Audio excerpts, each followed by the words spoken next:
Oh, hello, this is Tak Chung from Walk with Tak. Welcome to my YouTube channel. If you enjoyed this video, please like, subscribe, and share. Please feel free to write me at walkwithtak@gmail.com if you have any questions regarding this video or any other videos. I will be able to answer you more fully through email, and I would love to hear from you. One viewer recently asked me, is stir-frying only for Chinese food? My answer to this question is that not at all, because stir-frying is actually used all over China, but China has million different kinds of cuisines. The Chinese food that are in the northern part of China is very different from the south. And the Chinese cuisine that in the western part of China has its own unique characteristics. For example, it is particularly spicy. And when you look at China, there are over probably 20 or 30 different kinds of cuisine traditions. And because of this reason, even though stir-fry is used uniformly in China, it's just that stir-fry is not just for Chinese food alone, and it can be used for any other type of food. The most well-known cuisine in China is Cantonese cuisine.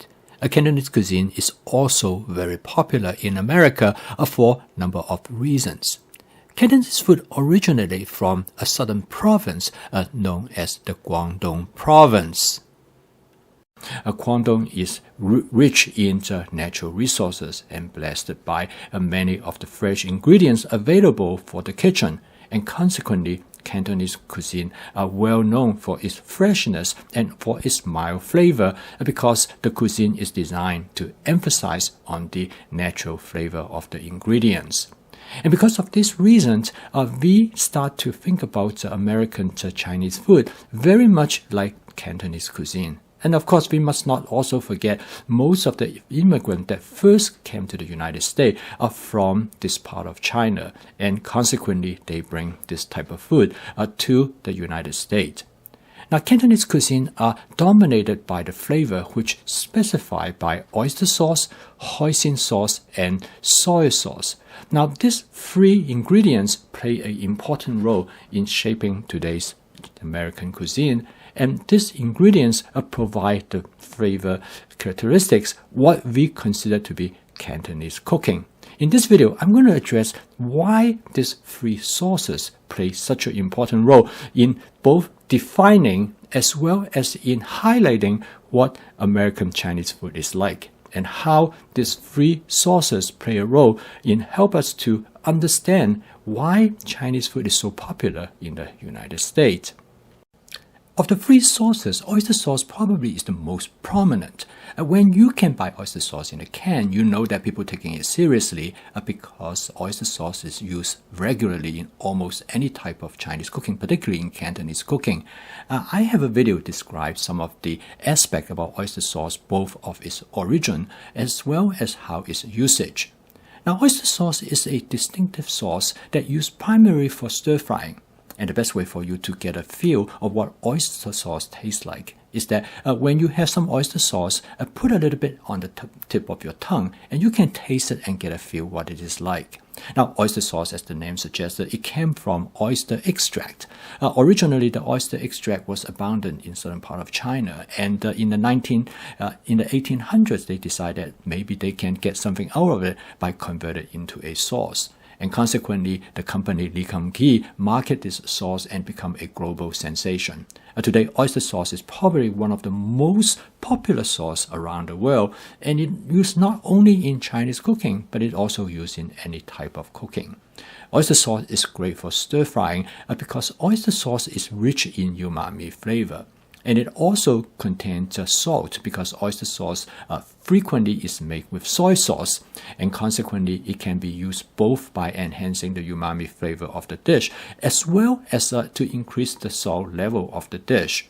Furthermore, oyster sauce comes in a sauce with thickening, so consequently anytime when you add oyster sauce to a stir-fry dish or to any dish for garnishing purpose, you will already create a sauce.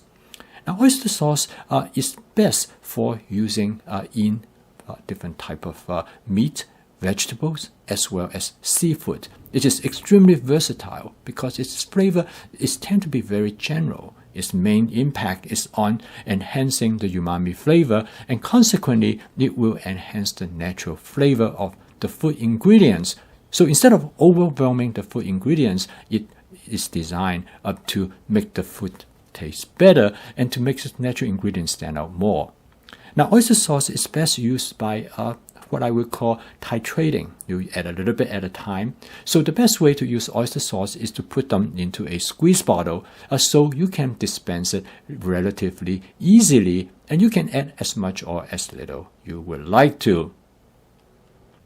As you would imagine, different food ingredient will require different amount of oyster sauce. There is no specific formula that will create a perfect flavor with the oyster sauce.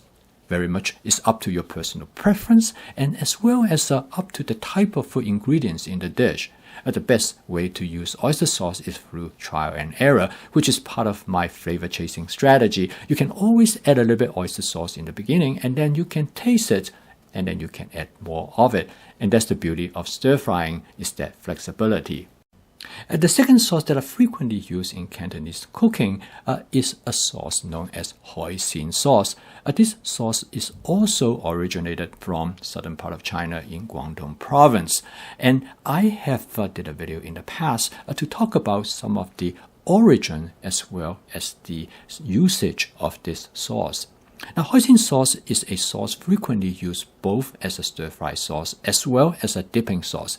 It is a very mild sauce. It has a great umami flavor, and it is slightly sweet. So it is used frequently in many types of dishes. One of the most frequently used dish that use Hoisin sauce is a Chinese dish called mushu pork. And Hoisin sauce also used in many other, particularly dishes with like Peking duck or any type of a poultry. So Hoisin sauce is often found on table as a dipping sauce in many restaurants.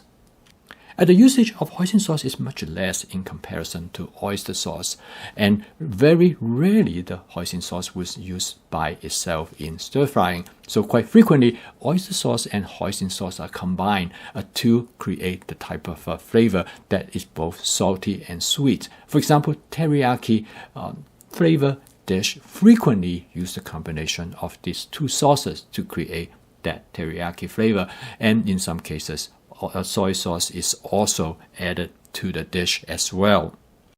Oyster sauce and Hoisin sauce can be considered to be a perfect pair in creating a wide variety of flavor, and they can be used in many different types of dishes, from meat, seafood to vegetable dishes. However, there are times that you want the dish a little bit salty, then you will add soy sauce, which is also used but in much less extent. Today, for people who like to use minimum amount of salt, then soy sauce quite often is avoided. It is also important to remember that in Cantonese cooking, the freshness of the ingredients is critical. Vegetable has to be fresh, meat has to be fresh. It is the natural flavor is being emphasized in Cantonese cooking. And because of this reason, Cantonese cooking cook all the food ingredients very lightly. They never use stewing as a cooking technique. Stir frying is a perfect technique to create food that has retain their natural flavor and consequently also retain their nutritional values. And because of this reason, Cantonese cooking are often considered to be the healthiest cooking method because of the emphasis of natural ingredients. And by using these three sauces lightly, it is capable for create a whole variety of different flavor suitable for many different type of dishes. So if you would like to find an easy way to sort of flavor your dishes, have these three sauces available and have them in squeeze bottles so you can add different amounts to different type of food ingredients in different type of dishes to create the type of flavor that you enjoy. I post a video each day to help you to make home cooking as part of your daily routine. If you would like to adopt my fast cooking system, please subscribe to my YouTube channel. So keep on cooking. I will see you tomorrow.